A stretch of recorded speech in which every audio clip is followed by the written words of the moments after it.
2 persons are confirmed dead and 6 others are critical at the K.H.M.H Memorial Hospital, following the collapse of a scaffold inside the Civic Center this morning. For the past few weeks, a team of workmen has been occupied fitting insulation into the roof of the building and were elevated approximately 40 feet above the court when the metal framework gave way. 8 of them, including 59-year-old K.H.M.H and 42-year-old Charles Hyde, plunged to the floor below. I just made cut up insulation and set up my rope. So no one said about just falling down off of the ceiling on the roof. These men were on a scaffold? Yup. Yes, sir. How many of them did you observe working on the scaffold? I'm not sure, but at least about 5 on the job though. Did you run to their aid when you saw them fall onto the ground? No, I run, if we come run for safety, then I come back. You get the sense? Yeah. And when you came back, what did you observe? I see man just way out. News 5 understands that a contract to install the padding had been awarded to Knox Construction, and work has been ongoing for roughly a month.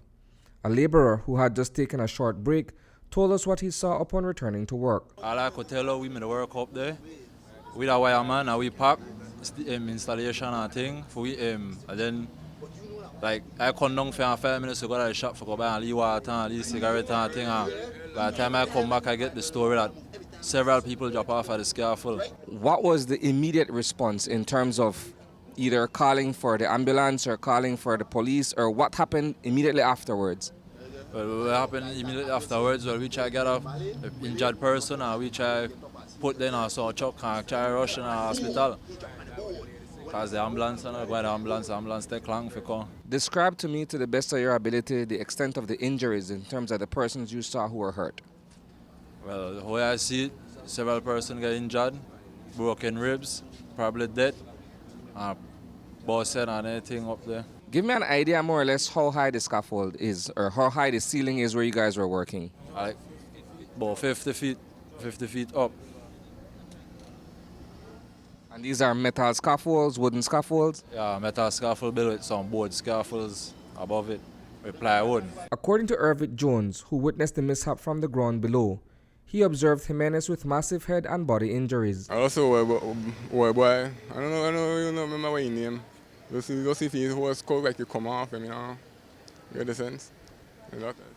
You said you observed about 5 persons, right? I lost about 5 right up on the ground. You get the sense? I never got too close, kind of, you get the sense? News 5 spoke with Apex Belize Limited, which manages the Civic Center. We were made to understand that a notice of tender as well as a subsequent contract was put out by Belize Infrastructure Limited to have the insulation work done. So it could have perhaps been a situation where there was too much weight on the scaffold itself as to why it gave in? Well, I can't say that too much weight because we had like over 20 odd workers in the work on anything, and we started to get less, like about 15 workers. So I think that the weight, then probably how they build the scaffold, the material when they use. Why were the police called in? I know this is an accident, it wasn't planned for, but why were the police called in earlier? And the nearest person, emergency, who can help you right now, because ambulance, when we call for ambulance, I say no ambulance not there. So police have the best situation for me use. Reporting for News 5, I am Isani Cayetano.